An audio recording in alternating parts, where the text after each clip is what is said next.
Aloha, folks. You are listening to Inside the Desert Oasis Room, episode number 116.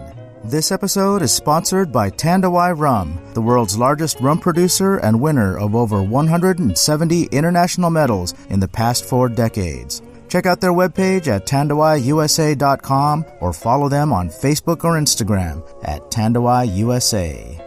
On this episode, we make a field trip to Phoenix, Arizona to crawl their Speakeasy bar scene.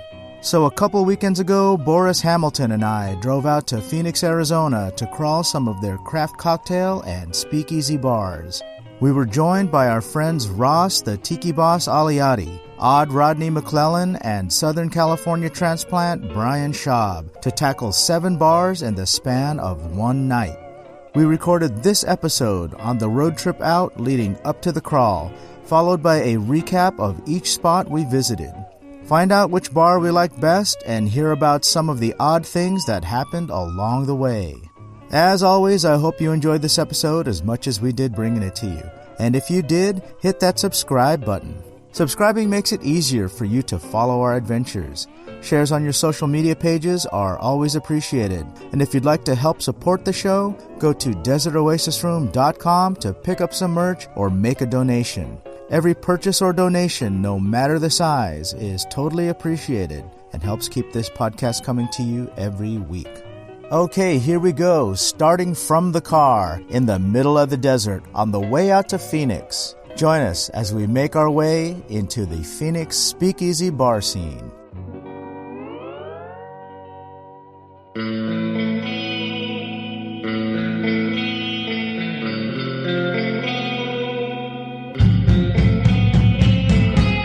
Inside the Desert Oasis Room.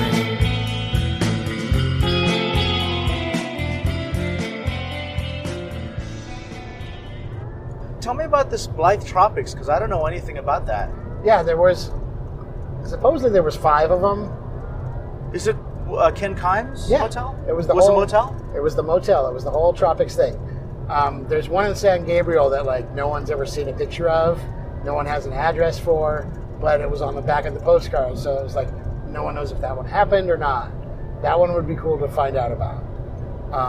I even went to a library in San Gabriel to try to find an old phone book, and they didn't have the one I went to, so I gave it. But so yeah, there's the Modesto, okay, the Indio, okay, Palm Springs, and Blythe.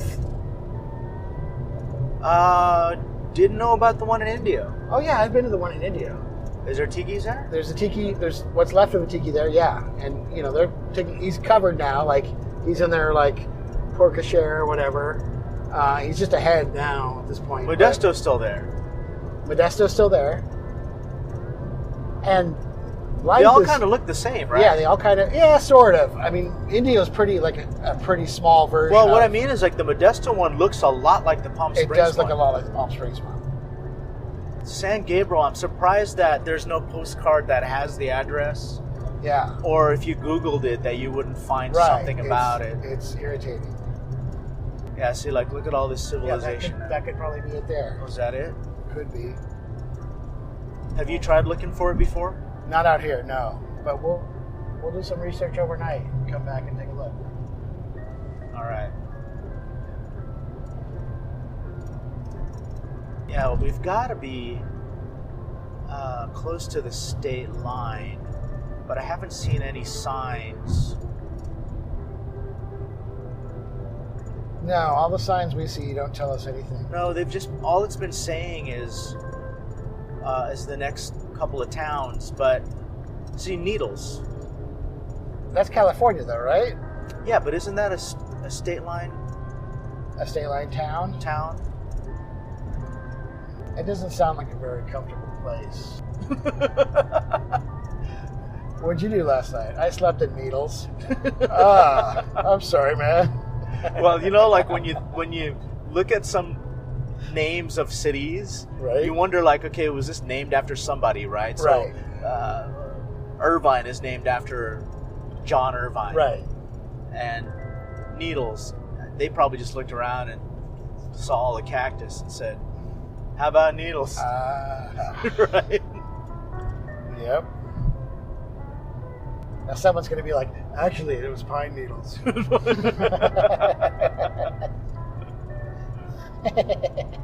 So, like Rodeo Drive. Uh-huh. It was always Rodeo Drive. Oh, yeah. It was a ranch out there. Yeah. And it was Rodeo Drive. Yeah, no. And then after all of the rich people started moving in, they just changed the pronunciation. Yeah, well, L.A. was like a huge horse community. And it was a lot of like cowboy types. And just that very relaxed. Yeah. If you consider like Southern California was all farms, pretty much. And the Valley was all farming. And, Hollywood and Beverly Hills were, horses were like normal thing. It was the turn of the century also. It's like, of course horses were normal things. Well, what I find interesting is that when you look at street names and city names and all that kind of stuff, if you look at the origins for some of it, it is really interesting to me because, like Sepulveda Boulevard, I joke around and I pronounce it Sepulveda. Right. And someone said, well, yeah, that's closer to the correct pronunciation because it was named after the Sepulveda Indians. Oh. I didn't know that. Because it was a tomato thing. I always thought it was funny. Right. And if you look at, you go to New Orleans, Canal Street was, I guess that's where the canal was, right? Right. So, what's this? Is this a border thing? What, agriculture thing? Taco Bell? Do you remember when all the Taco Bell buildings I looked do. like that? You could hit it with a rock. Parker. And it would ding. See, Parker. I know that Parker is a border town, so we've got to be at the border. So that's one of the things I actually miss about Los Angeles and Southern California. Look at that. So I guess we're near the Parker Dam then. Well, I thought the Parker Dam is off of the 40. Okay. Which is north of us. So if you were to take the 15 freeway north and then take the 40 from Barstow east, you'll hit the Parker Dam. Okay. Well, is it the same Parker? And here we are at the Arizona border. Okay.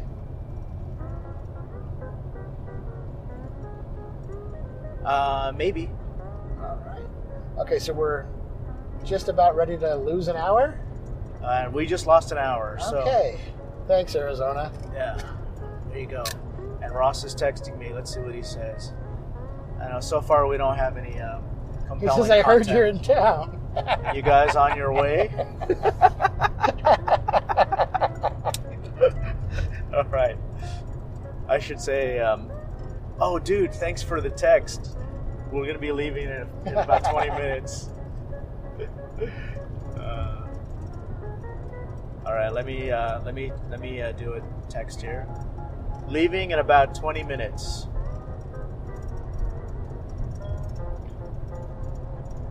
See how he replies to that. Oh, is that a jump?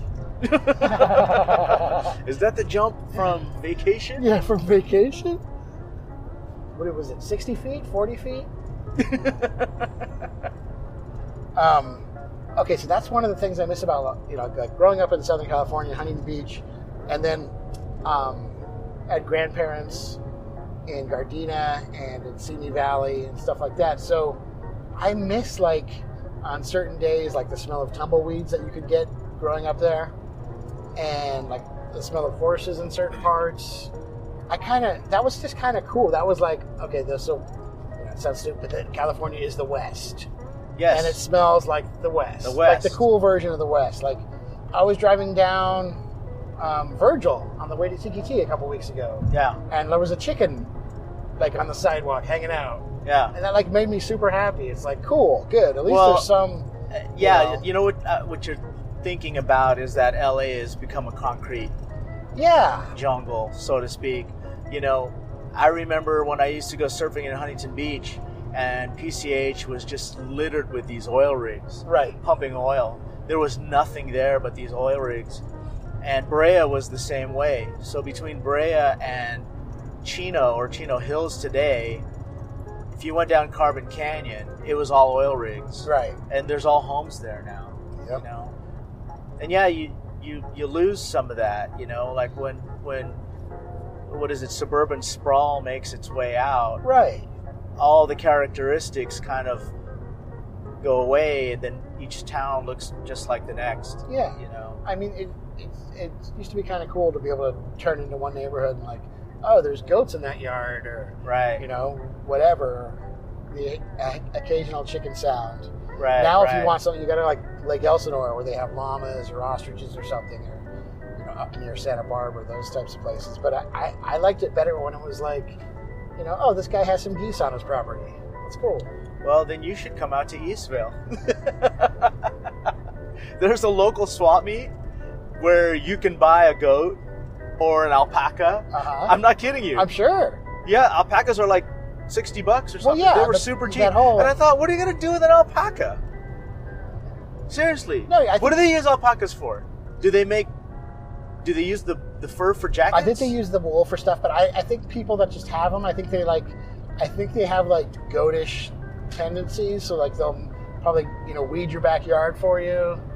And I think they're friendly with goats, like they chill together. Okay. So it's just cool to have an So you alpaca. can have like a little farm family? Yeah.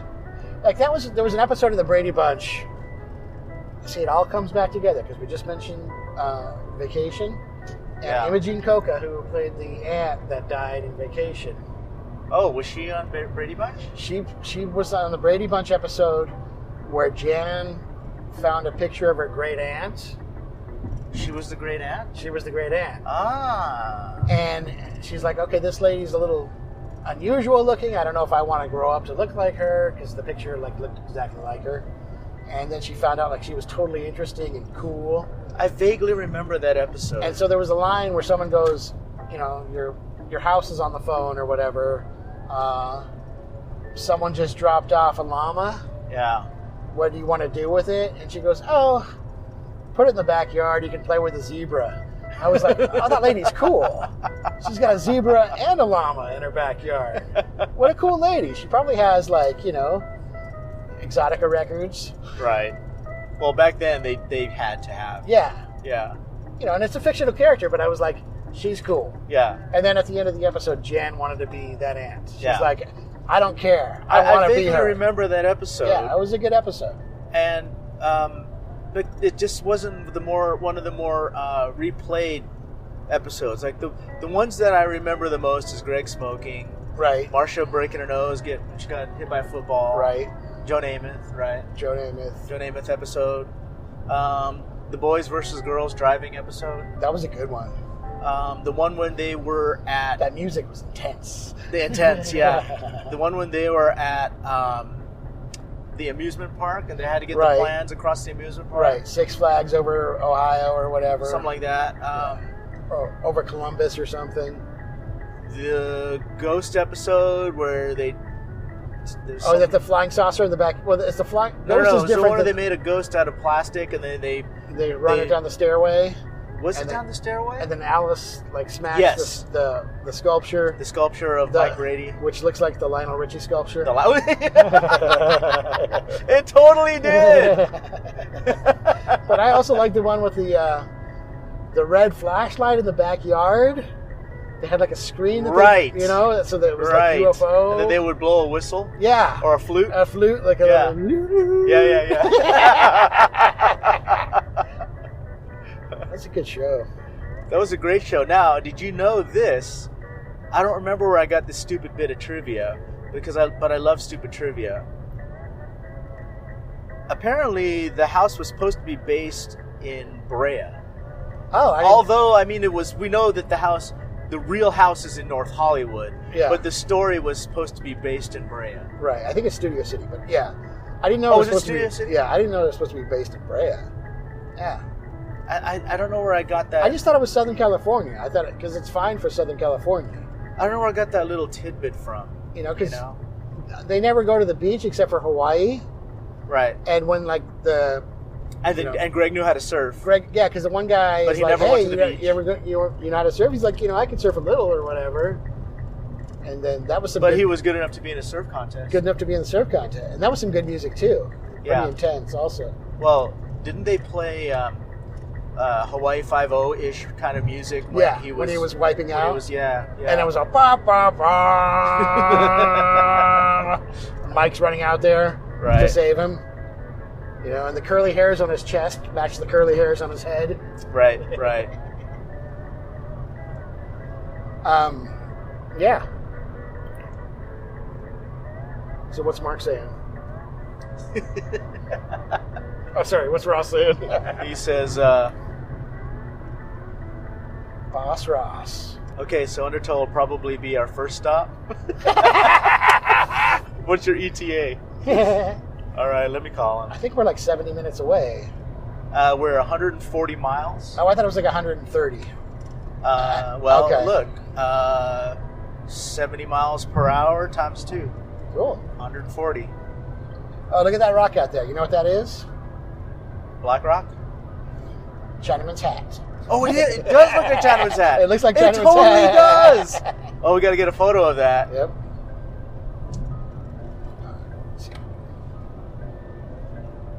Chinaman's hat. You know, people kayak out to Chinaman's hat. Why not? Have you ever done that? No, I've never kayaked out to Chinaman's hat. But you've driven out to where you can see it across the Oh ocean. yeah, and that's not far from where Magnum PI's house was. Oh, really? Yeah, because I think you could see Chinaman's hat from like his backyard, from his tidal pool. Oh, really? I think. So what's the controversy with the new Magnum? I don't know. People don't like that he doesn't have a mustache. People don't like that he's Hispanic. He's really cool. There are hashtags that say "Not my Magnum." That's fine.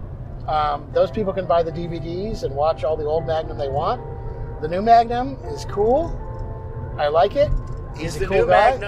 Is the new Magnum driving a Ferrari? He's driving a Ferrari. Oh, he is. Everything about it is, it's the same. He's Thomas Magnum. Instead of ex-naval intelligence officer, he's an ex-SEAL.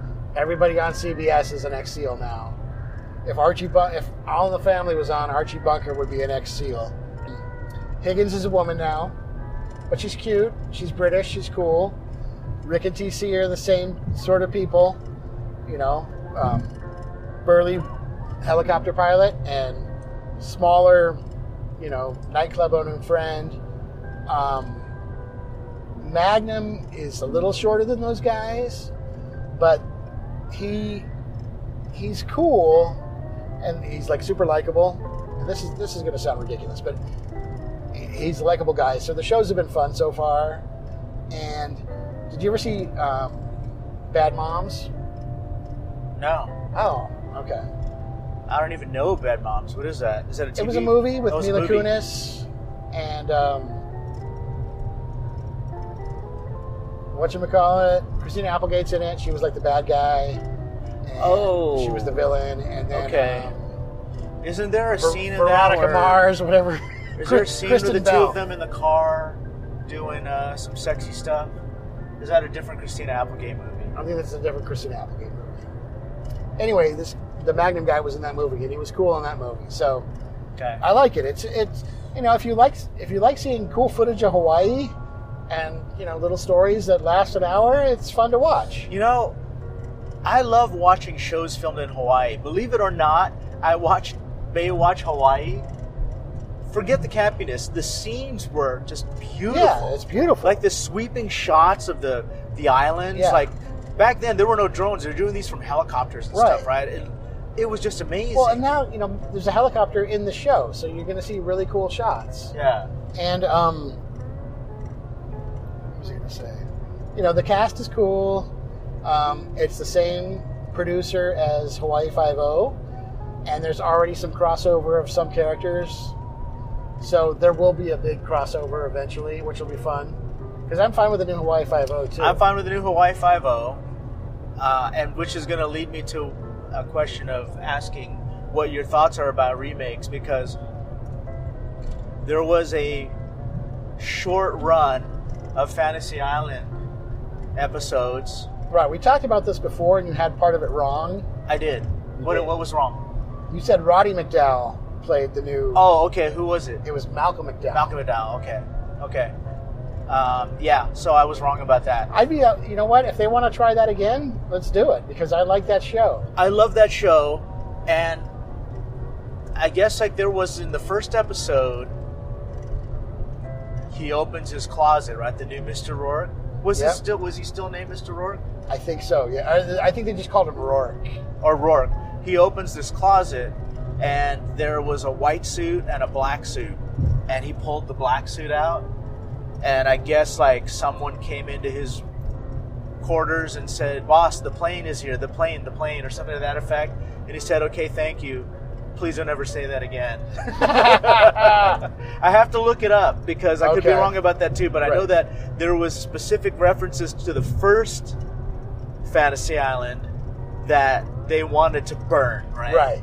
So, and I guess like, so, you know, if you read about Rourke or Mr. Rourke from the first one, he's supposed to be this enigmatic character that we think that he's somebody that's serving his time on Fantasy Island as his purgatory, because there are times when he references having met up with villains in the past, right? You know, which are old villains, hundreds of years. Yeah, like Billy the Kid or something, whatever, right?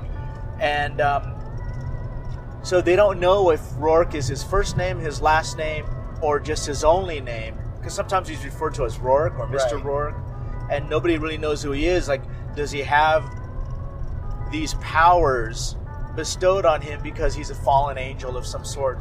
That's what they think he is a fallen angel, right? You mentioned that before, and I got into it because I watched the Hervé Villechaize thing on HBO. Okay. Like a biopic. It's pretty good. And then I was like, I want to know more about this, you know. I want to know more about Fantasy Island than I just from watching it as a kid. Yeah. And the fallen angel concept is really cool. Well, I think it's a great concept, and the reason why I bring that up is because when they did a reboot, which I guess was in the 90s? I think it was like maybe 99? Something like that. Yeah. Which is almost 20 years ago now. It was 20 years ago. It feels like it's 7. It's crazy. Yeah. So when you think about like that he was wearing I know that looks bad. When you think that he was wearing a black suit, then it makes more sense that like, okay, maybe he's a fallen angel. Right. And so there's that, again, that lingering question. Who is Rourke? What is Rourke? Right. So I think I'm getting most of this from the Wikipedia page, but there's a lot of stuff on there. There's a lot on the Wikipedia page. And I think it said like the average, like supposedly the cost of the trip was $40,000. Okay, I thought it was 50. Okay, but it was a big number. Yeah. For 1978, yeah. And then it, you know, like mentions like, you know, sometimes Rourke would do it for free. Right. Yeah. Right. And I liked how he would cross two different people's fantasies into one story. Sometimes. Yeah. Yeah, when you meet the love of your life, and then your fantasy's over, and then you're getting on the plane with her, that would be awesome. Which I do. Because that was their fantasy too. Yeah, every time I get on a plane, I actually do that. I actually pick the woman in the plane that if we go down, we're going to repopulate the earth, me and her. Right. She has no say. Right. Hopefully she's thinking the same thing. You know, civilization's going to die. You know, if we're stuck on a desert island, me and you, we're going to need some people to talk to. It's like the joke with the two guys that are crossing the desert. One guy turns to take a pee, and while he's taking a pee, a rattlesnake jumps out of the bushes and bites his penis. He's like, "Oh my God, what do I do? What do I do?" So his buddy runs to the nearest town to get help, and the doctor says, "You got to suck the venom out, or he's going to die." So he runs back to his friend. His friend said, "What did the doctor say?" And he says, "The doctor says you're going to die." I like that. I like how the doctor also didn't let him borrow his car. Yeah, it was a joke I heard when I was like 12 years old. It was funnier when I was 12. So I'm that guy now. I'm the guy who doesn't like hit the air conditioner and lets the window stay steamed up, because I'm like, well, how come the doctor doesn't just drive out there? Why does he got to run back? Right. How far out of town are they? Because you got to get to the punchline. Your legs can still work if your penis is filled with poison, right? And apparently that is a misunderstanding that sucking the blood out, or the venom out, doesn't always work. They said it's like most of the time you're still gonna die unless you're treated for it immediately at a medical center. Yeah. If some weird venomous frog bites me on this trip on my finger, you're sucking the venom out, Adrian. Right, okay. I don't want to hear that. Doesn't always work. Doesn't always work. Before. If something happens like that to you, Boris, I'm just gonna say, yeah, doctor says you're gonna die. Exactly. I'm gonna try calling Ross here.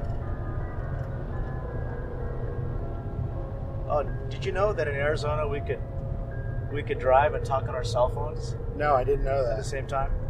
Watch out for Ross somebody's told me tire. that. Yeah. You know, you can ride your bicycle on the freeway. Where's that guy going? He's going right into a ticket, apparently. That's not the first time I've seen a guy in the middle of the desert. I've seen that before, driving to Vegas. In the middle of the desert, a guy on a bike. At least it's December. Well, he didn't answer. Who else would be calling right now? He just texted us like 10 minutes ago. Ross. So, here's something I want to We should call him Mark all weekend just for fun. Just for that.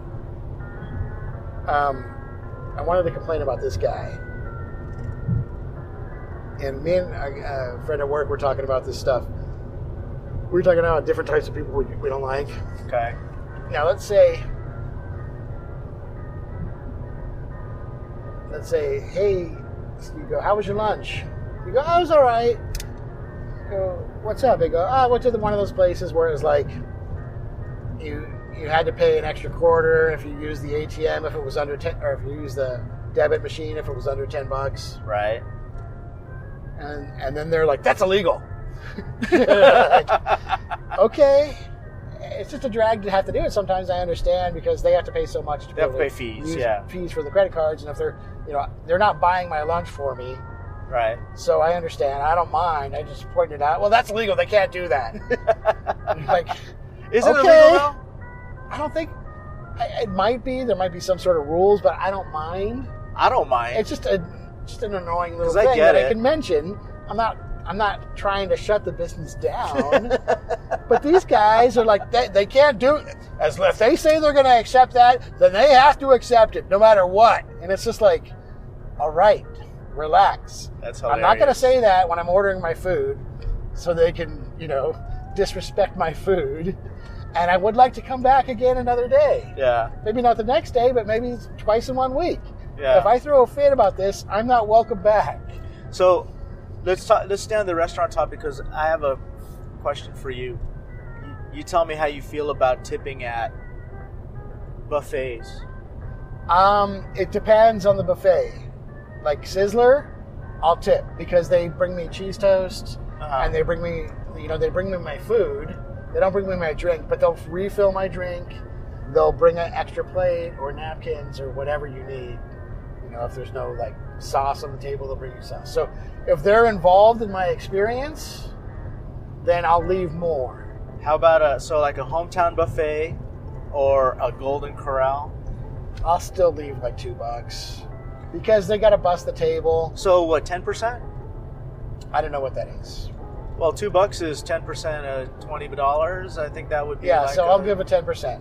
Okay. Because they're not. What about Korean barbecue? Well, if you've seen me at Korean barbecue, they're doing all the cooking.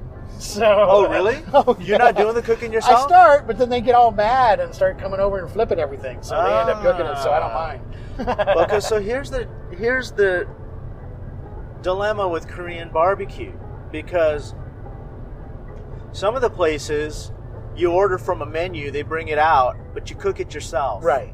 Okay. Yeah. So you're doing all the cooking. Right. But they do bring the pickle, the meats and all the appetizers, like right. the kimchi and all that kind of stuff. Sure. But then there are other Korean barbecue places where you get up and you walk over and you get your meat from a buffet style, like a Mongolian counter, barbecue type place. Right? Yes. Like there's But one then in you Riverside bring it that I back like and to go cook it to. at Yeah, your own table. Yeah, you grab a plate, you fill up all the different plates of whatever kind of meat you want to cook and all the raw veggies and all that you want to cook, and then you cook it yourself at the table. Right. They will serve you a drink, refill your drinks. That's about it. But there's still a tip line. Okay, then, $2. Well, I would 10%? for those things I leave cash. I'll leave $2 on the table. From me. If other people do, that's up to them. But Right. they're at least getting the bare minimum. Because, I'm sure they're making a minimum wage unless they're like a owner-operator or something. So Vegas buffets. That too, because They're just refilling your drinks. they're refilling your drink, but they are hustling. Well, they're not always refilling your drink. They're not a even lot of always times, refilling your drink. They what just they'll do basically seat you. Well, they seat you, but then they'll take your bad plate away when you're getting a new plate. Yeah. So that's a little trickier, but still, I just have to do it. The weird ones, for me, are pizza places. Like, I don't mind tipping, when they get a delivery, but when I go in to pick it up, Right. and even then, Well, yeah, because if they're delivering to you, I get that. But yeah, but if I have to pick it up and there's a tip line on the receipt, you're like, seriously? what about a coffee shop or But a I'll do it. I'll give juice my it bucks up or up something? Like you go to a juice bar, you go to a coffee shop, you go to a place that like they just take your order. If they have the box on the counter and there's some money in it, maybe I'll throw a quarter or something. Yeah. But not everybody gets $2, Not, I got to save some of that for the door guy at 7-Eleven. Right. Yeah, because it almost feels like you're guilted into it sometimes. Oh, you totally are. Sometimes. But sometimes you see like the hardest working people, like, and they're not paying. Then there's like the whole Seinfeld thing, like when you put the money in the box and they don't see you. Yeah. That happens all the time. Right. And then there's the guy that I'm still mad at in Palm Springs at the Dole Whip place who stole my nickel. I put $1 in his box, and then he kept my nickel. He took the nickel and threw it in the tip jar. Yeah, that's illegal. Wait a second. That was my change. Why did you do that? Yeah, I just gave you a full paper dollar. Right. Yeah, where's my that's illegal guy then? Right. There we go. Now, those mountains right there look like Arizona. That looks like Arizona. So far, all the other mountains look like the drive to Vegas. Or Chinaman's Hat. Or Chinaman's Hat. Yeah, that's an Arizona mountain. That's a cowboy mountain. It's a cowboy mountain. That's like Close Encounters of the Third Kind. Yeah, it's like Devil's Tower-ish. With the top blown off. Kind of mountain. Yeah. So the guy behind me has been playing Kiss My Ass. He wants us to come up and kiss my ass. So I'll change lanes to let him pass. But he won't pass. He'll just camp out in my blind spot. He just likes hanging out smelling it. Yeah. I don't get that. I don't get the drivers that are like, you have all these lanes and shit to go around. No, it's wide open from here to Florida, and he has to stay behind us. But then they kiss your ass instead. So there we go. Now we're starting to get cacti. Yes. Still looking for the one that look like twig and berries. You know what I mean by twig and berries? Oh, the penis shape. If that's what you're into, man. Well, there's the postcard. Someone's gonna find a postcard. I like the middle finger ones too. There's the middle finger ones. There's the twig and berries, and then I think that there's one more, right? I feel like there's 3 of them. You know the urban legend about the cactus, right? No. Oh, you never heard that one? No. I think they even did it like on MTV. MTV like did a urban legend. Did a show about called You Write It. We watch, like You Write It, You Watch It, something like that. Okay. Where people just started mailing them all these urban legends, and then they would like act them out. Like they would film like little episodes based on the urban legend. Right. So there's an urban legend. So watch. Let's let this guy pass. Okay. And let's see if he does. Oh, this time he does. He learned his lesson.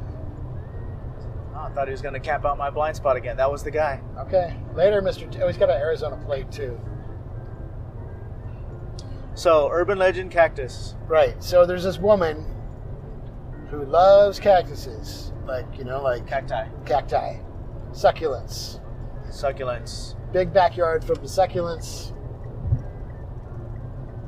And, really likes them, but wants a big one. She wants a big cacti. Right. Who wouldn't? Who would? If you were the succulent queen, then you deserve If you're a succulent queen, you want the big cacti. Right? So they drive out to the desert, Palm Springs or wherever we are, Quartzsite. Right. And it's illegal. It's totally against the law. But they dig up a giant cactus. You can't take a cactus? I don't think so. Really? I think it's part of, I thought it's just like a weed. I don't think so. I think it's... I thought it's just like wild growth. I don't know. I'm not the debit card fee guy. Okay, all right. So... Learn something new every day. They drive out to the middle of nowhere. They steal a cactus. They dig up a cactus. I don't know if she's stealing it, according to you. Do cacti have roots?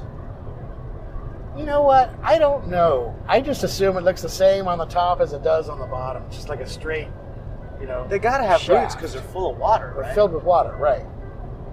So they get the cactus home. They put it in a giant pot. And they put it inside the house. All right. And then one day she's just hanging out. And the cactus jumps. What do you mean it jumps? And like a fish jumping out of an aquarium? Like the whole pot, the whole cactus leaps in the air, 6 inches off the ground. Okay. And she's like, that was weird.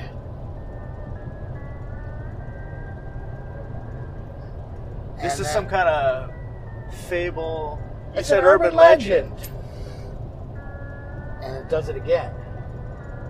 And she's like, that. Okay, she's like, I saw that time. Okay. So then she calls a nursery in her area. And she's like, look, hey, my husband and I, probably his idea, stole out and went out and we took a cactus from the desert. We put it in my house and now it's jumping. And they go, get out of the house and call 911. And she's like, huh? And I guess she does. And the cactus explodes and it's filled with tarantulas. Shut up. That's the story. Wow. You've never heard that story? Never heard that story. Yeah. I thought we were going down the road of a pulling lava from Hawaii kind of story. You take the cactus from the desert and there's all this weird shit starts happening. Yeah. No, that was it. Okay. Cactus filled with spiders. Scott Taylor, our friend from Maui, he sells in the Kalama village. That's where his little shop is. Okay. And there's a guy there who sells, what do they call the little trees? Bonsai? Bonsai trees. I was going to say samurai tree. Bonsai tree. Either one is fine with me. People know what I'm talking about. So he says that stuff gets shipped back to that guy all the time.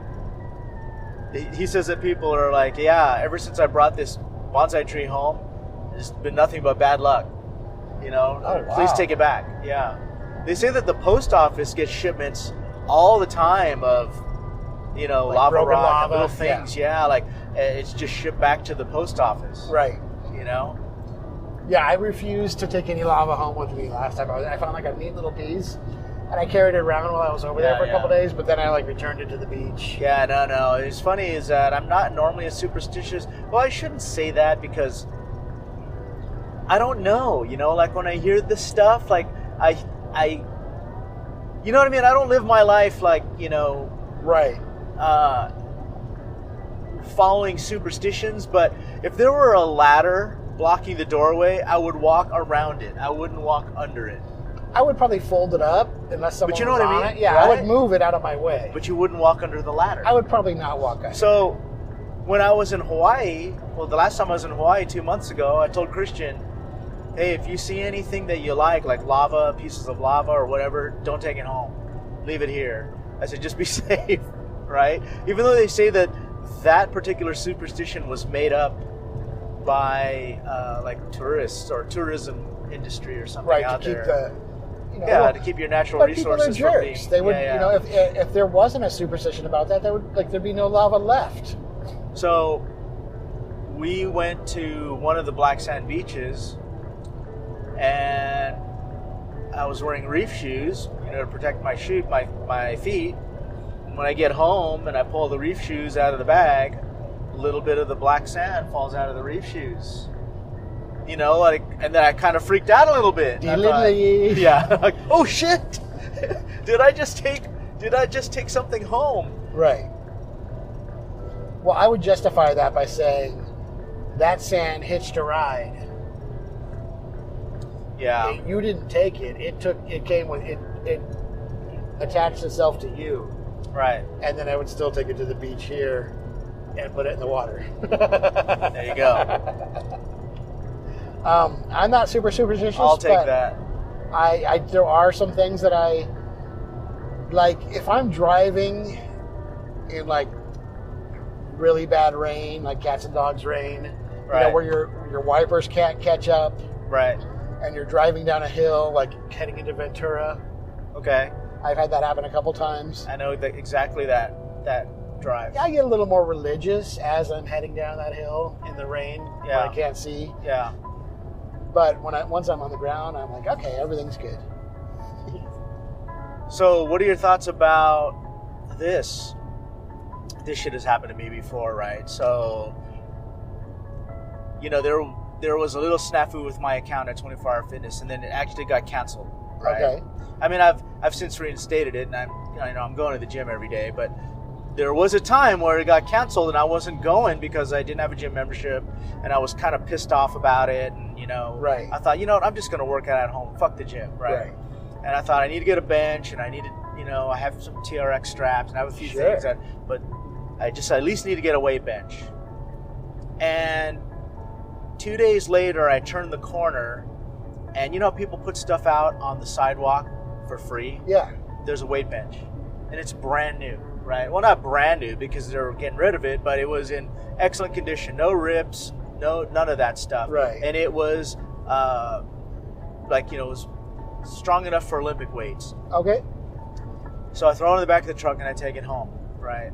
I end up never using it, and I throw it up on one of these boards, Eastvale Marketplace or whatever, where I just say, come get it.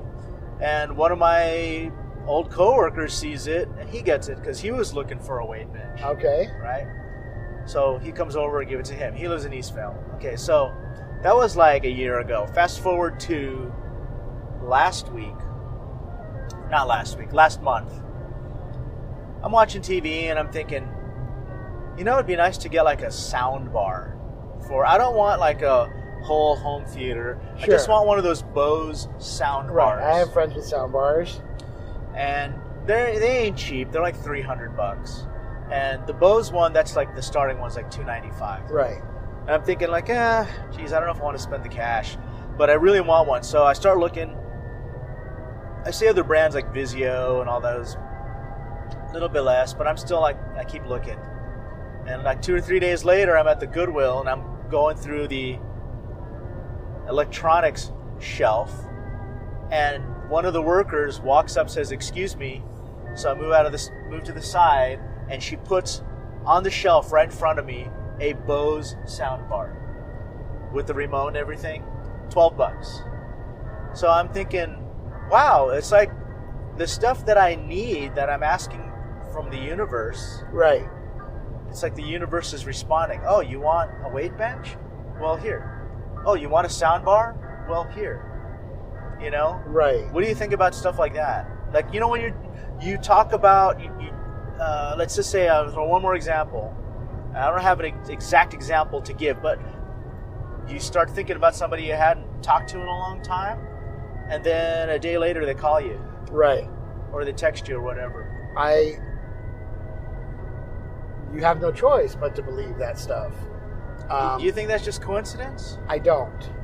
At work, there's certain clients whose jobs have been closed for like months, and I just leave everything exactly as it is because I know if I touch it, they're going to call in with some new annoying thing.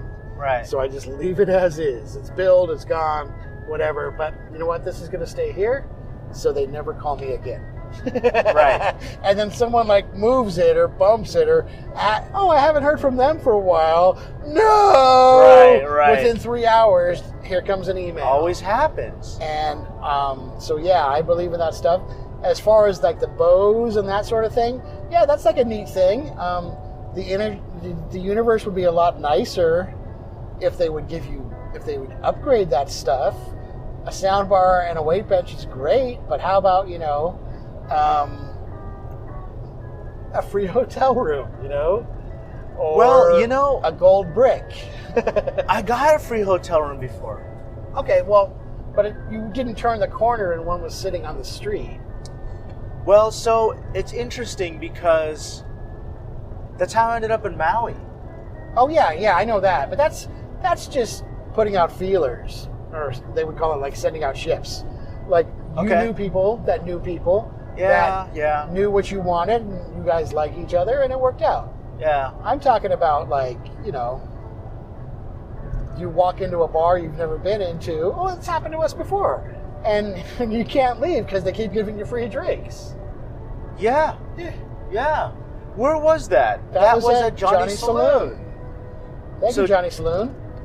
I love Johnny Saloon. You know what I like about Johnny Saloon is it's divey, but they still make great craft-ish. But it's fun craft-ish cocktails. It's real. It's clean divey. Clean divey whiskey bar. Yep, and with decent drink, with very good drinks. And there was a day when was it the four of us? Was there four of us? Yeah, it was our old-fashioned crawl. We couldn't give them money. No. They gave us the first round. And then they gave us another round because the bartender was trying some drink recipe. Right. And he wanted us to give our input, right? Yep. And so we're 2 drinks in, and I think like the third round we had to pay for because we wanted to give them something. We wanted to give them something. So anyway, shout out to Johnny Saloon for that. Yeah. Thank you very much, you guys. Thank you, Johnny Saloon. We love Johnny Saloon, and what's cool about Johnny Saloon is they are very much a bar that celebrates our veterans.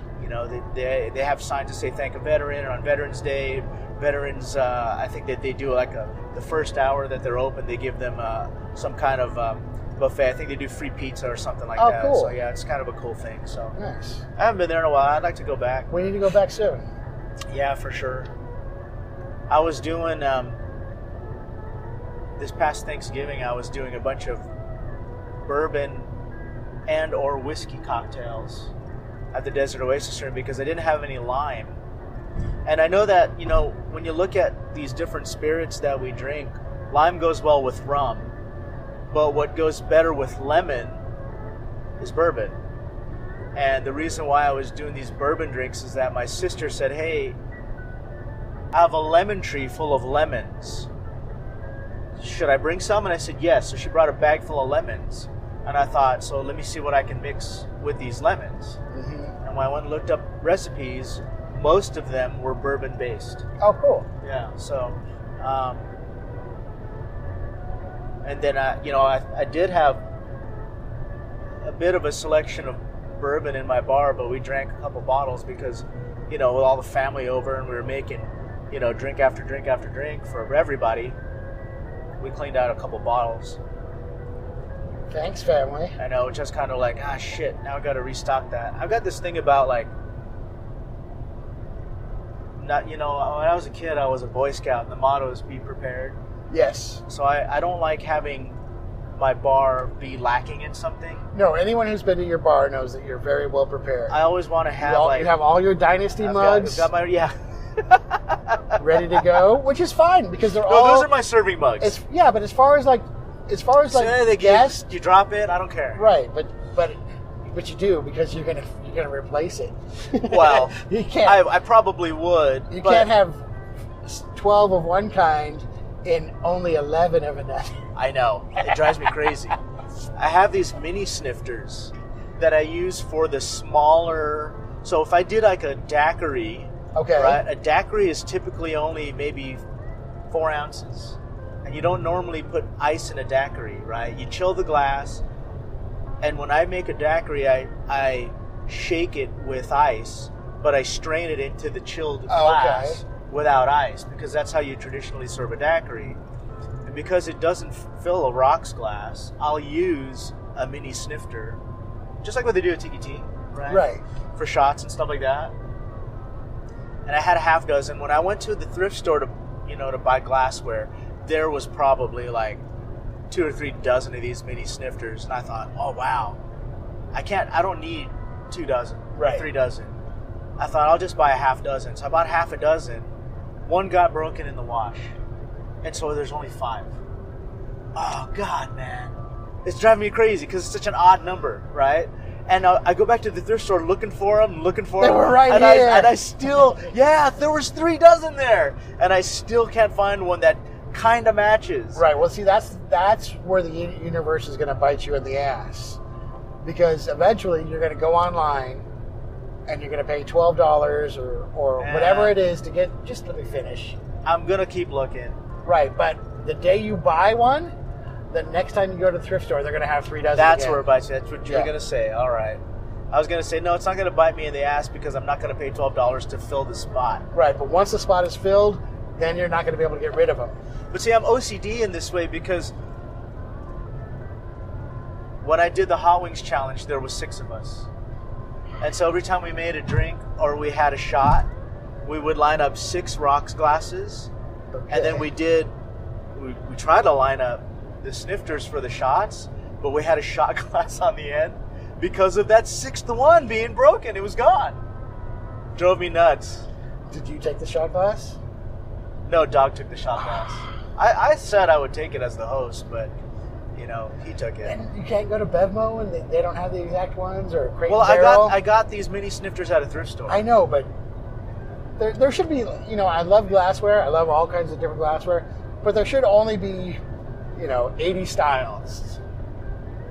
There should be some sort of unification, so that when that happens, you can get it replaced. Well, I actually thought, like, should I buy more than a half dozen just in case some break? But then I thought, what am I going to do with all these mini snifters? Put them in your garage. You need a backup. I made that mistake with rocks glasses. I have more than I will ever need. But that's okay. Rocks glasses you can use for everything. I like drinking soda out of rocks glasses. I just like having them around. Right. Yeah. Well. Okay. Now, are we in Montana? I know. Well, the cactus is all gone. Yep. It's all in that lady's house filled with spiders. There's a guy that posted on Reddit a little story about he went climbing into this little cave. And it was one of these caves that's supposedly really spectacular on the inside, but kind of a narrow entrance. And you kind of got to squeeze through. And once you get through the entrance, it opens up really big, like a cavern. Okay. And I think it's called Devil's Cavern or something like that. He was with his wife, and they went later on at the end of the day when sun was setting. And I don't know why they did it that way, but he apparently got wedged in this narrow entrance. So he turned on his flashlight to see where he was wedged, to see if he could, shimmy his way through. And he was taking the lead. His wife was behind him. When he turned his flashlight on, it happened to be aiming upwards. And when he looked up at where it was shining, he says the ceiling of this little entrance that he was wedged in were full of spiders. And so full that the ceiling looked like it was pulsing. Okay. Right? he said he let out a shriek and had asked his wife, pull me out, because he was wedged. She grabbed his ankles and slid him out. And he said he's never going back in there. And the people who responded to this post said, I've been there and I've seen the same thing. Never again. Ross is calling us. I'm never going there. Yeah. Ross. Hey, man. I saw I missed your call. Oh, it's all good, man. So, what are you doing? Just chilling. Okay, we're probably about 85 miles away. Oh, shit. I thought you said you were just leaving. We left about an hour ago. When did I text you? About an hour ago, something like that. Yeah. So you're only 85 miles away? That's what the sign says. Oh, okay. So wait, you weren't leaving from home then? Yeah, I was fucking with you. We were fucking with you. Dude, alright. Well, I got my buddy Brian, who's kind of come with us, so I told him that we were coming later because he's so now he's all Oh, tell him that we were fucking around. Oh yeah, I'll tell him, alright. So, what town did we just pass? It was, I don't know, it said 84 miles. 84 miles. Oh, okay. Shit, so you're close. I guess so. We're about an hour away because I'm going 85 right now. So, I guess we're just going to go and check in, and then, we'll touch base with you. But anyway, you should know that you are being recorded. You're on the podcast. Yeah, thanks for telling me now. Well, I have to tell you, right? So that you know. You could have told me in the beginning. Now you know. So, alright, cool. So yeah, we looked at your itinerary, and it is rather ambitious. A bit. But we're gonna put our big boy pants on and see how much of it we can get through, right? Yeah, for sure. Well, there's some must-dos in there, so I think there's some things we definitely didn't need to make sure happen. There's some other stops that, we're filling it if we want to do it, we can. But yeah, we're gonna have a good time. So can we talk about real quick the stops that we're gonna be hitting?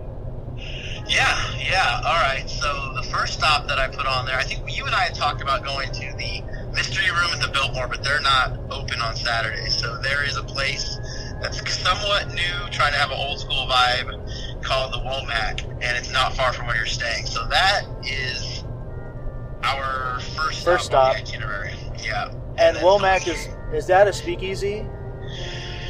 I don't think it's a speakeasy. No. I've never been there, but from what I understand, I don't think it is, although it's just kind of meant to be I don't know too much about it. I know that they serve classic style cocktails in a classic environment. That's all I really know about it. I've heard some pretty good things. I know at night they do music and stuff like that, which we're probably going to miss, but I've heard the cocktails are pretty good. Okay. And I think, what is the second stop? Are we fitting something else in between that and Undertow? That depends on how long we stay there. So if, because our Undertow reservation's at 7:15. So if we have time, there's another place called the Little Woody, which is kind of a speakeasy. It doesn't have a sign. It just has a little owl to let you know where it's at. Right. It's kind of like a newer upscale dive bar where you can play games and things like that. They have beer and some good drinks, and they are walking distance to Undertow. So that depends on that one's not necessarily a must-do, but if we are done at the Womack and looking for something to do before our reservation, we can head over there. Okay. Okay, and then after Undertow, Melinda's Alley? Melinda's Alley opens at 9, yes. Our reservations run from 7:50 to 8:45, so if we stay there the whole time and we Uber over to Melinda's Alley, we should get there right about the time that they open. Okay, so that could work out real well. And that is a speakeasy, so that's in the back of a hotel and literally in an alley. Okay. That place I've been to a few times. It's old school. The drinks are awesome. They play Motown music in there, which I like. It's kind of just a kickback, loungy kind of an atmosphere. That's a lot of fun. Okay. While we're there, I can go on Yelp and put in our name on the list for Bitter and Twisted, which is walking distance from Melinda's Alley, and that's one of the best cocktail bars here in Phoenix. They also have food there. If we're hungry at that point, we can eat at that place. And then after that, it's kind of up in the air. So we're somewhere at around 4 bars at that point, possibly 5. That's probably pretty good. Yeah. I'm thinking, though, that we should eat beforehand, too. So okay. I don't want to be drinking on an empty stomach and then filling in the holes later, So No, I definitely think we should probably eat at some point, whether it's before or after Undertow. We need to get some food in. yeah. So there's also a place that has good cocktails and food called Clever Koi, which is not far from where we're going to be. So we could maybe hit that before or after Undertow, depending on how we're feeling. Okay. And then, at the end of the night, it's kind of just however we're feeling. I know Boris wants to get over to Bikini, so maybe we could finish up there with a beer. There's another speakeasy called Valley Bar, which is not far, and then some friends of mine who work over at Blue Hound in the Palomar Hotel have a holiday pop-up bar called Miracle going on right now. Oh, So I love Miracle. I'm in for that. All right. I don't know. You just said 14 places, so we'll see. You know what? Look, I'm in for wherever the night takes us, and this is gonna be my first time at Undertow, so that's really the main thing I want to see. I want to do at least 2 drinks at Undertow. Everyone else is one and done. Yeah, I'm okay with that. Yeah. I might even just do one at Undertow just so that I can make it to all the other ones. Yeah, No, I'm not answering for you. I'm answering for myself. Okay. No, but then the rest of the He just gave me sour face. For the next year, you're going to be like, I can't say because I only had 1 drink when I was there. Okay. Every party has a pooper, and that's looking why out we for invited you. I think we're driving to Phoenix to go to Undertow. Yeah. Undertow is the big thing, and Undertow has 2 sides to their cocktail menu, like a lot of tiki bars do. So they have their originals and they have the classics. So you should probably try a classic and an original. So you're gonna have to do 2. I like the way Ross thinks. All right. I'll do 2. Hey. And we can let each other taste drinks a little bit too. So you Yeah, can that could work. For some of the other cocktails that they have there. Okay, that could work. Hey, what's the speed limit here? Where you're at right now, if you're on the 10, it's 75. Okay. How lenient are they? Can I go up to 85? I usually do 80. 85 would be pushing it, but a lot of people do, so. All right, I'm setting my cruise control because I thought I can feel it. I can feel the Should brakes. I slow down? Well, I don't want to get a ticket. You know, the last time I drove through Phoenix, or not through Phoenix, but through Arizona. Is this a cop? Where? Oh yeah. Good thing I'm going 80. I slowed down to 80 when. That's a good thing. The last time that I drove through Arizona, I was going to Tiki, and they had these trucks with cameras on them. What? Yeah, it was like a pickup truck, and on the back, it had a tripod with like a radar gun and a camera. Like a Google? I've never seen any shit like that in my life. I don't know, but then like... Dude, I think that was just people watching you. Someone down in Tucson, one of the locals said, "Oh yeah, those are speed traps. You'll probably get a ticket in the mail." What? I don't know about anything like that. Never heard of it. All right. saying it doesn't exist, but again, I've only been in Phoenix for 5.5 to 6 years now. Yeah, this was before that. I mean, so it wasn't the last time that I had, because the last time I drove out here wasn't that long ago, but that's what I remembered from the drive. Because the last time I came out here, I didn't actually drive. I was a passenger, so I wasn't paying attention. It didn't matter, I didn't care. So If I seen something like that, that would freak me out. yeah, dude. So I slowed down to 80, like just before we saw Like 12 feet. right, a trooper. So good thing that I slowed down. So when you asked me that question, that was just randomly, and then you saw Yeah. after that? Oh wow. yeah, see, we were talking about earlier about the universe responding to some of the things that happen in our lives, and that just saved me. Because when I looked down, my cruise control was actually set at like 87 or 88. It was creeping up to 90. So I thought, I better slow down. And I was going to drop it down to 85, but I dropped it down to 80. And then quarter of a mile later, there's a cop. And I'm glad I said 80. Like if I would have said, 85 is fine. Yeah, I would have left it at 85. We would be pulled over right now. We'd be pulled over right now. So I'm set at 80 right now. So I'm going to leave it at 80. So Yeah, you'd blame me. yeah. All Yep. right, well, I'm glad you got this, but You're breaking up. I'm losing you. they're not going to be here for a while. I'm losing you. Oh, there you are. You're back. All right. So I will send you a text when we're in town, and we'll figure things out from there. All All right, sounds good. Looking forward to it. See you guys in a bit. All right, Yeah. bye. Drive safe. Bye. All right, so, where were we? Should we keep going, or what do you think? I think we're good. All right, so We'll pick it up tomorrow or later tonight. we'll wrap it up for now. We'll see if we pick up tonight. You'll find out after the break. If we Oh, wait, this is going to be on there? Oh, If- let's keep going. should we keep going? No.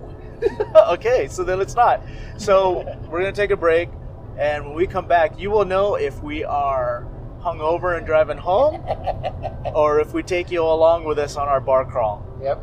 All right, cheers, everyone. We'll be back in a bit. Cheers.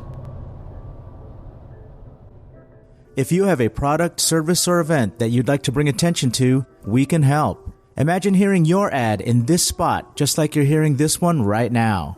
Sponsor an episode and get the exposure you deserve. For more information, go to desertoasisroom.com and click on Services.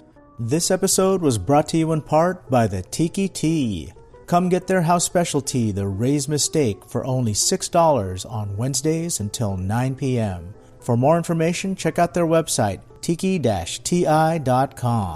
This episode was also brought to you by Steadfast Pomade, a strong-holding, medium-bodied styling product for men and women which leaves your hair looking neat and shiny with a clean, fresh scent. Order yours today at steadfastpomade.com.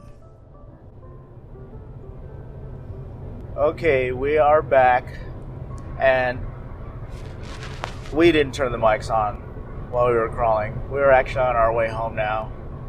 All done. All done. But we had an excellent time. We started our crawl at 4 p.m. and we were back at our hotel at 2 a.m. So, 10 hours. And within that 10-hour span, we traversed 7 bars and drank at 6 of them, because one of them we just went there to eat. Right, but we had 2 rounds at one bar. 2 rounds at one bar, which was Undertow, but we're going to get to that in a minute. Let's start with the first bar we went to. It's called the Womack. Loved it. So this bar had this 70s vibe, would you say? I would say mid-60s. 60s? Up to 1978 vibe. Okay. Like supper club vibe almost. Supper club vibe. So it had these nice big half-round booths and long bar. And they actually did have some very nice crafted cocktails on there. They had a drink in a tiki mug. They had a drink in a tiki mug. What was that called? A rum runner or something? It was it was a rum runner, but it didn't match. The mug didn't match the menu mug, which is that it's kind of a Ren Clark's version of a tiki thing. Yeah, which would have been nice. It's always nice when the mugs match the menu mugs, but just the fact that they had a mug was cool enough. So I don't remember our bartender's name. He was a cool guy.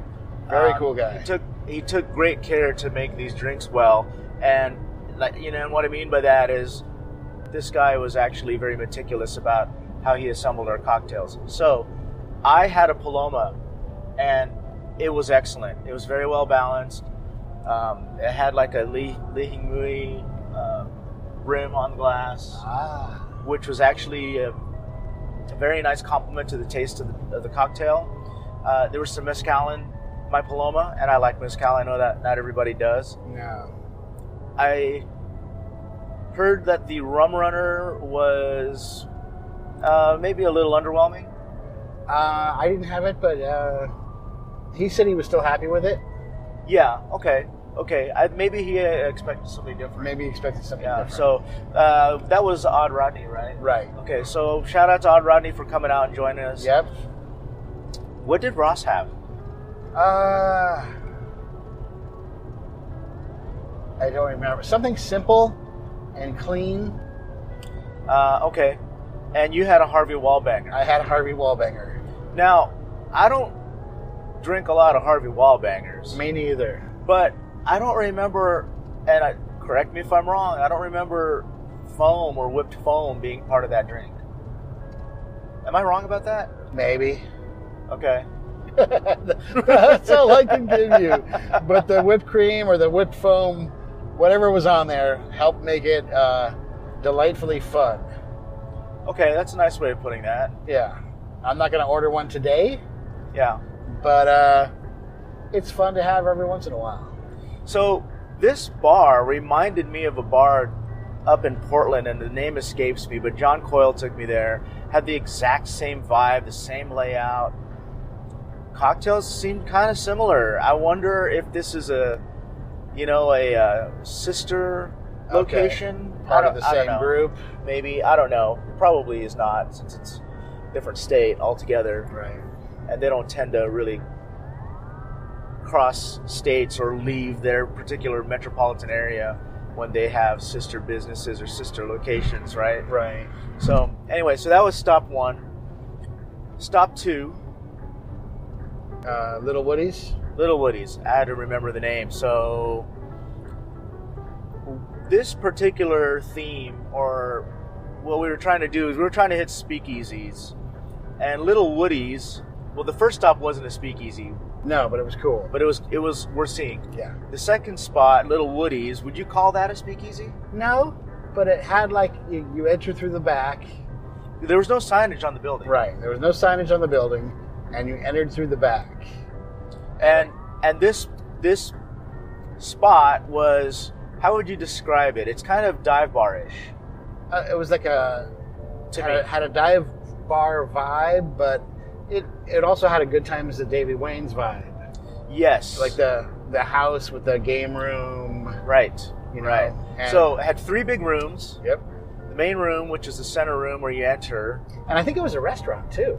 Yeah, they Yeah. had booths there. Yeah. So, cool bar there. There's a bar in each room. So that the main room, which is the center room, had a nice bar.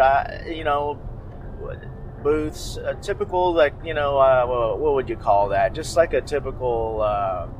Again, I'm going to go back to dive bar, but I wouldn't say that it was a craft cocktail kind of spot. Would you say that? No. Because we had. Well, I can't remember the name now. The Old Codger. Old Codger. It was basically beer and a shot. It was. That's it. There was no basically. It was a beer and a shot. Well, I was trying to remember the name of the beer. Oh, it was Old Style. Old Style, And a Old shot of Style. some whiskey. Like some scary. Yeah. You don't drink when you have more than $4 whiskey. So $5 for that too, man. Yeah. So beer and a shot for $5. It was cool. I mean, it fit the vibe really well. It fit the vibe well, and we didn't need to get heavy down with another cocktail right away after. Right. We had to first pace place. ourselves. So And it's owned by the same group that owns the first place. oh, it is. Yes. Okay. Good to know. Yep. And they were all Christmas stout. All Christmased out. So, there were 2 other rooms, as we mentioned. One room was a game room that had, skee ball and dartboards and that kind of tables, stuff. yeah. That the other room was a billiards room. Okay. Yeah, okay. The pool tables. Right. So, and the pool table room had taxidermy in it. Ah. It was dark. Right. It was darker. It was more like the steady. Yes. And there was a bar there too, but that bar wasn't running last time because it just wasn't busy enough. But the other game room had a bar running. Right. And that was actually more busy than the main room. And when we got there, the bartenders, as we're walking up the street, there's like 8 girls with Santa hats walking down the street. Yeah. I think 2 of them... Laughing and giggling and having a good time. 2 of them wished us Merry Christmas. Yes. And then we walked in, and they said, "You guys are so lucky. You just missed it." And we're like the 8 girls walking down the street, and they were like, there were like 60 of them. people. So they must have dispersed. Yeah, and they do it every year. And she says, "I don't know if it's the first week of December or the second week." But they all go there. They all go there on that night, and they do this thing. Yeah. Which good for them. That sounded fun. And hey, you know what? Props to our bartenders because they had still a happy, positive demeanor when we walked in, right? Yes. Like they weren't grumpy and they weren't they weren't beat up or anything, They were fresh and happy. Very delightful, Happy. Little Woody's bartenders. So fun spot, Little Woody's. not too far away from Womack. Right, Okay. Womack, yes. So that brings us to our third spot. So third spot, we got to Undertow, which was the main reason that we drove out to Phoenix. You know, Undertow's been open for a couple years now, and we know lots of things happening there. Martin Kate was just there recently and was it a pop-up or a book signing? What was he doing? I think he did some sort of symposium. Okay, so heard nothing but positive things about Right. Undertow. Now, it's one thing when your friends go to a place that you haven't been to yet, Yes. but when your friends are going 2 and 3 times and you still haven't been there yet, it's Yeah. like, I gotta get off my ass. It's time. Yeah. We need to get there and see it for ourselves. Right. And I will say this, I was really impressed. Blown away. So, couple of things that I wanted to share. Number one, it looks great in photos. It looks 10 times better in person. It does. It's hard to capture the vibe of Undertow in a photo. Yes. Because From there's the a lot entrance on. From Yeah, the yeah. entrance, like, it's the whole thing is so. Immersive? Yes. Thank you. There's a lot of things happening. So there's a porthole that plays a movie, and I guess it's a journey or something, right? That lasts an hour long. Okay, yeah. Loops. So correct me if I'm wrong about that, but that's what I believe Ross was explaining to us. And then you have a menu that's also immersive, that has stories about the cocktails that Right. you are drinking. And then there's a soundtrack that's The also soundtrack, which was wonderful. part of the experience. And the drinks were excellent. Best drinks I've had all year. Yeah, so, I mean, really, really well done, very well balanced, garnished beautifully. Yep, when we had 2 rounds there because that's why we came out here, but we could have snuck in a third one, but I think it would have caused some problems later on. I would have fallen asleep on the way out the door. And I think that for us, now it was really crowded, and our bartenders there that night were on it, man. I mean, we didn't have to wait to get our next round. No, and the reservation system, the way it worked, and we came downstairs and we're on the corner of the bar and our seats are open.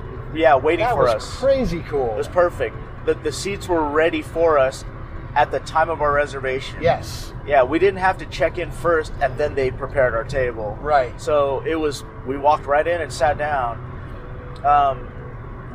Really neat place. And so shout out to Tiki Diablo for building such a beautiful spot. Yes. The decor is just Yeah. awesome. And, the whole dodo bird thing, that Doug Horn's involved with, and Thor, and even Tiki Tony, really cool. It's a different angle, but it's pretty neat. So what was the thing that Ross was saying about they changed the... Every year they change the theme of the bar slightly. So I think one year was, the first year was probably Tiki. Here we go, Tiki. Okay. Second year was probably an ocean voyage or something. Okay. And now it's Amazon. Okay. So that's why the shrunken heads, and it seemed a little more foliage-y. Okay. Is that a word? Foliage-y. Foliage-y. Okay. Hey, Undertow. Thumbs up on the foliage there. Right. But yeah, 2 thumbs up from us Yep. for the Undertow. Yeah, I can't say anything negative about it at all. And I know we're gushing about it, but it was probably the best experience we had of all the bars that we saw. Well, I mean, it's what we came here for, and it's so cool when you go for something and it does not disappoint you. Yeah, And yeah. it's at the level or exceeds the level that you want it to. Yeah, And that was so painless and so delicious. yeah, It was just oh. Well, yeah. Well, You know? look, it warranted a 5-hour drive through the desert, It did. and it makes us want to make that 5-hour drive back, right? So we'll Yeah. definitely be back to Undertow. Bar number 4. You remember where we went after that? Was that Melinda's Alley? That was Melinda's Alley. Okay, so Melinda's Alley is a speakeasy. underneath a hotel. I don't know the name of the hotel. I don't either. Nice there's hotel. an unmarked doorway in an alley, hence the name. Yep. And so, you line up outside this doorway, and then it opens up at, I think it opened at 9 o'clock. At 9-ish? 9-ish, and you basically walk into a stairwell, which is, like a fire escape. Right. And walk down into the basement, and there's a corridor that's been set up as a little speakeasy bar. Yes. Melinda's Alley. So, 2 bars there serving cocktails. Again, also crafted cocktails. Very good. What would you call the vibe there? Red lights. I thought it was almost like a 20s vibe. Kind of.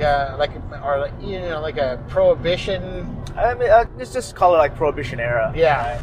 But the music they were playing was, I don't know, it's house or techno, W hotel music, but I didn't mind. I know Ross wanted his Motown. I know Ross likes to, sip his cocktails with the Marvelettes playing.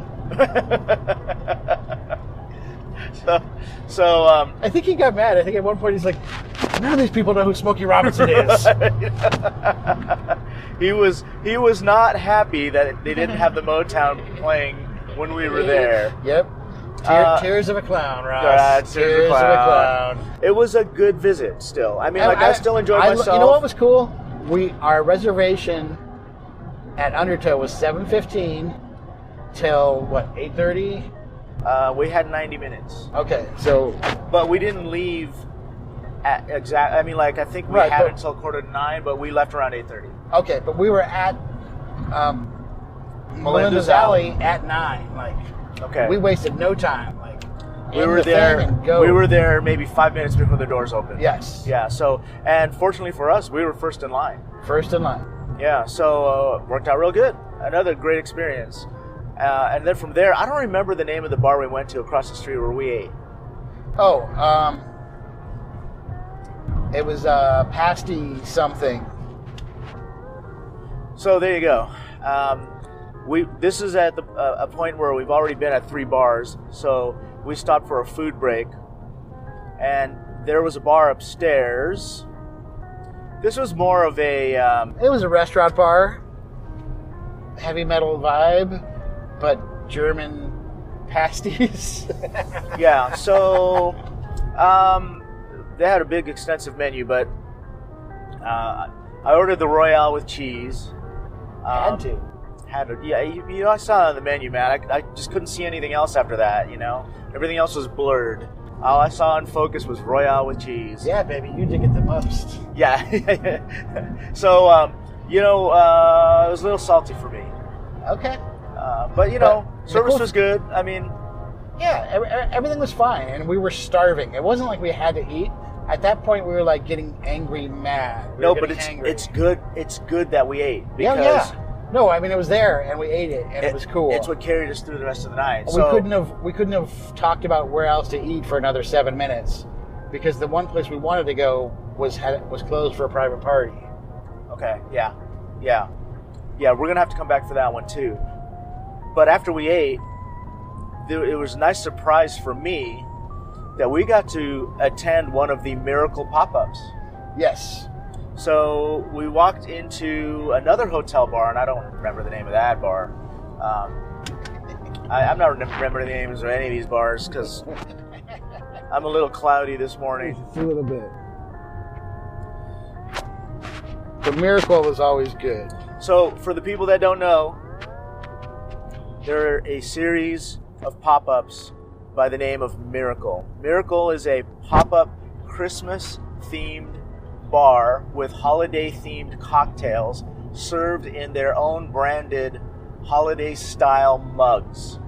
There is a barrel, there is a Santa head, and there's a Santa pants. Yes. And then there's also matching glassware. Yeah, glassware with little Santas. They have a rocks glass or a double old-fashioned, I guess, and chimney glass too, which everything's cool. Everything's cool, and Miracle is happening at over 80 bars around the globe.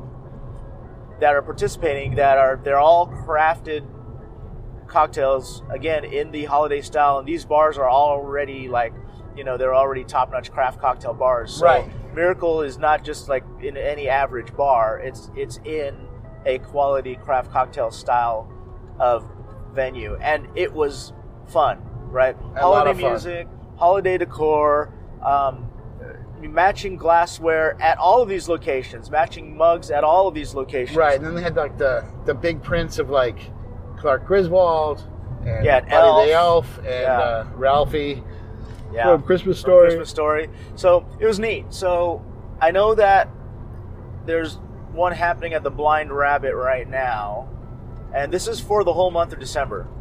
Yeah, for till the 30th. And I don't know where the other ones are off the top of my head, but you there's could, a you could look it up. There's Right. Kimpton in Huntington Beach, and there's a Kimpton downtown LA, and there are those also. I think there's one in San Francisco at PCH. Do we know if they're using the same menu at all of these? They are. Okay. I think they can tweak it slightly.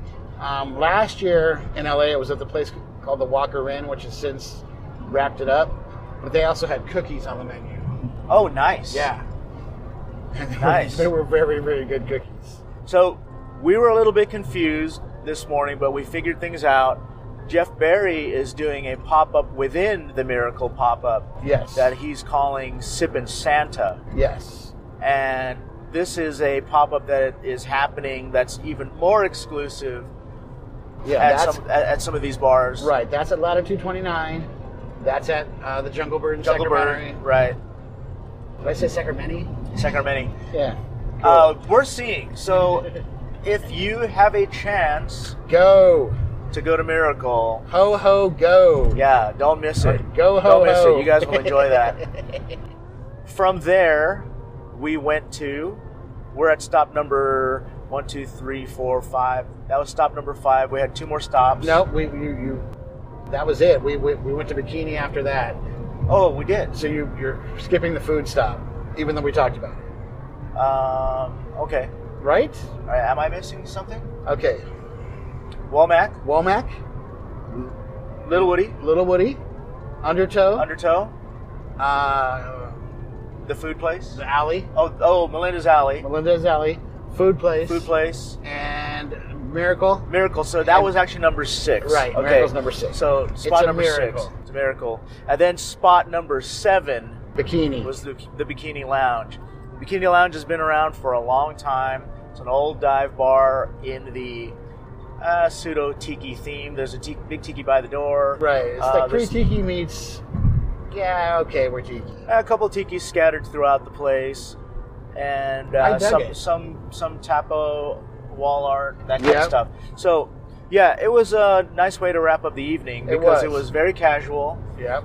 There was a DJ in there playing some loud music. Very loud. Some loud new wave with some people dancing, but everyone seemed to be having And fun. I wrapped up the night with a PBR on tap.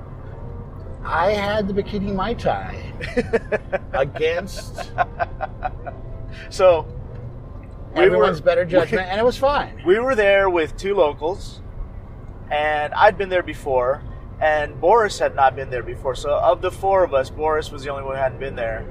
And when we took a photo of all of our drinks, there was 1 cocktail and 3 beers. And there was a comment that someone said, all right, who's the one who ordered the cocktail? If you've been to Bikini Lounge before, you know not never to to- order yeah. the cocktails there. Get a beer. So The kinda funny. cocktail, yeah, kind of funny. Cocktail was fine. We've all had worse. Sure.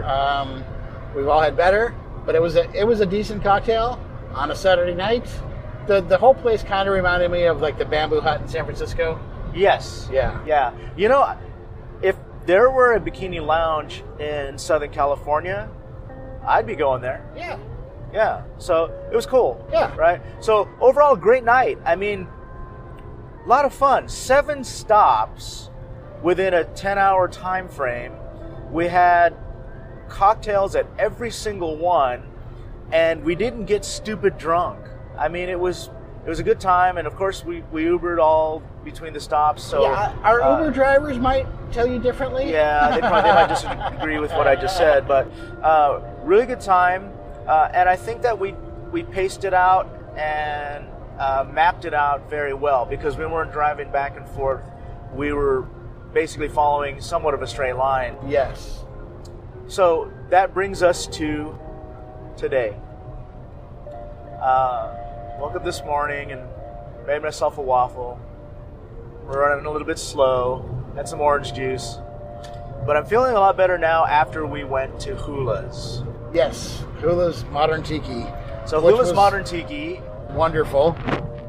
This is their newer location since they moved from a different spot in Phoenix. I like the decor there. I do too. Not traditional tiki at all, hence the name Modern Tiki. Very modern, with a couple of, there's stuff in there from, were those wall plaques from Bosco? Some of them were, I think. I think there was some Bosco. There was Bosco in there, and then there was some Tiki Tony tikis in there. Tiki Tony, some Doug Horn art, I think. Neat tiki mug collection at the bar. Yeah, but I was wondering, were the Monk Tiki devil mugs, were they, like, since they were all red and white, were they like seasonal? Like, did they just have those out? No, for Christmas? When I was at the last location, they were there too. Okay. And when I was at the last location, it was not the holidays. So okay. That's a great question, though, Yep. because they did put Santa hats on some of the tikis. You know what they call that mountain? Chinaman's hat? Chinaman's hat. Is that the same Chinaman's hat we saw on the way out here? I think it might That's be. That's the second one, right? I think it's the second one. Because there's two of them. Yes. So there you go. So anyway, I had the Locomoco. Man, that saved me, because now I'm actually feeling, I don't feel hungover anymore. I just feel tired now because I didn't sleep 8 hours. I did not sleep 8 hours either. There's a whole story on that. Yes. So should we tell that story? Sure. Okay, so we get back, jump in anytime. Okay. We get back at 2 a.m.-ish, and Boris can't get into his room. It's a key card. I push it in. The green light, beeps. The light comes on. I try to turn the handle. Nothing happens. So then I went back to the lobby. I said, "Hey, my key's not working." And she's like, "What color is it?" And I go, "I think it's green. It's the one on the far left." Yeah. It acts like it's going to open, and then it doesn't open. And she's like, "Okay." And she gives me another key. And then I go try it again. And then I knock on your door. Yeah, so me being the alpha in this situation felt like I needed to, Boris, your door's just stuck. Yeah, the dad. It's just stuck. Just give it a little push. Yeah. So we lean into the door to give it a little bit firmer push, and the whole door jamb crumbles on us. The whole door jamb crumbles on us. And the striking plate that the doorknob latches on falls to the ground. This is a hotel. Makes a jingly sound as it hits the ground. This is a hotel striking plate that's like 6 inches tall. Yeah. And it falls to the ground. And the door jamb crumbles. Like disintegrates right in front of us. It's exactly how I'm describing it. So security walks up and he's like, "What's going on here, guys?" He probably thinks we're trying to break into this hotel room. He asks for our IDs, calls in our IDs. Yeah, we're legit staying here. So he calls quote-unquote maintenance. He's like, "Maintenance, can I have you come to this room, blah, blah, blah." And then he whispers to us, "Yeah, it's the owner. Maintenance is the owner."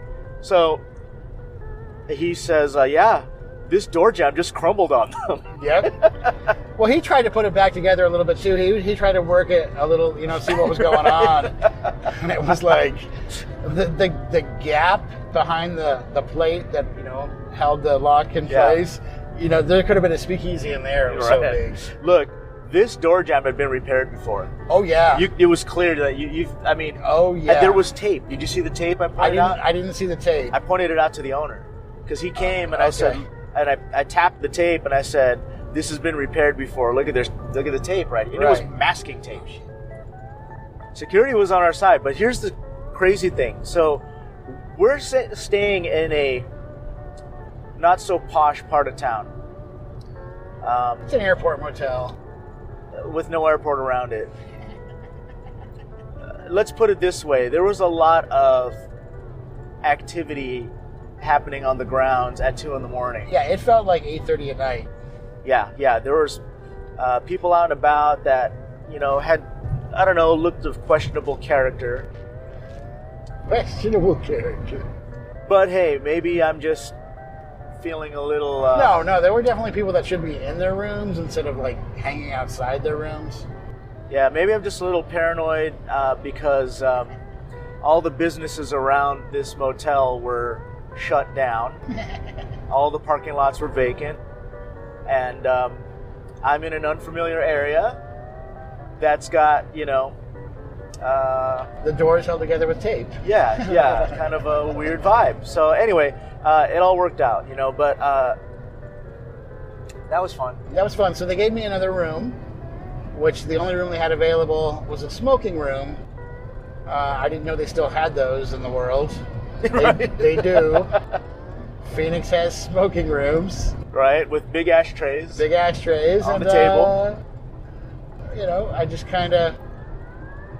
I said I'm probably not going to sleep very well, so I'm just going to rest. Sleep with one eye open. Yeah, I'm going to rest more than sleep. And it turned out okay. Yeah, but anyway, it was a fun night. That was an interesting way to end the night.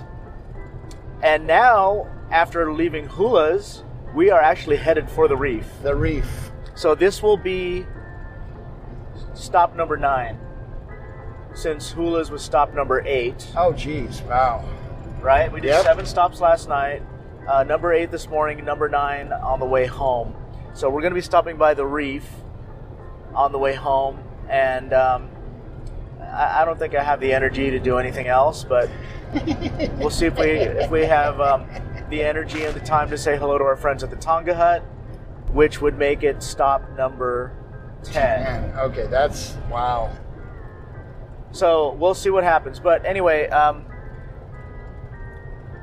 if there are any stops that you think we should have made in Phoenix, please leave us a comment. Go to the group page, Inside the Desert Oasis Room on Facebook, or comment on our photos on Instagram at Polynesian Pop, at That Boris Guy. And, if there's something that we should have seen, let us know, because we do want to come back. We want to hit the Speakeasy at Hula's. Yep. We definitely want to come back for Undertow. Yep. We want to come back for the Bitters Bar. Yep. And some of the other things that were on our list that we just didn't have the time to fit in, because there are a few other speakeasies that we want to see. No, we'll be back in 2019. Yeah, it's not going to happen. It's already December, so it's not going to happen this month. Right. But we'll definitely be back. And if there's anybody that would like to join us on the next one, send us an application or send us a resume. Maybe we'll give it a review and make a decision. Let us know what dates you're available, and we'll plan around those. We'll plan accordingly. Exactly. Yeah. It was fun. So, anything you want to add, Boris? No. I'm good. Should we call Ross for any input? Should we just let him sleep? I think...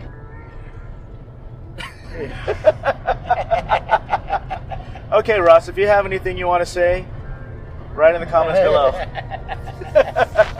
But no, seriously, thank you, Ross. Ross helped us put this itinerary together, and he did a stand-up thing, and he brought us pizza before we started the crawl. He did, and he brought Brian and Rodney into it, and it was great. Yeah, and we met some new friends there. I know Rodney just a little bit from social media, and we've chatted in passing, but it was really great to get some hang time with him. And our new friend Brian, who just relocated out here from Southern California. Yep. It's kind of a bummer that we didn't know him when he was in California. Yeah. Because he's a stand-up guy. Yep. And he was fun to go crawling with. Yes, he was. Yeah. So some good folks out here in Arizona. If we missed you this time around, we'll try and catch up with you next time. So I guess that's it. Okay. Any questions, comments, or just want to leave a shout out for any of the bars or any of the people that were with us or anything at all, you go to the group page, Inside the Desert Oasis Room, Follow us on Instagram at Polynesian Pop, at That Boris Guy, and we are out. Out. See you next time. Bye. Bye.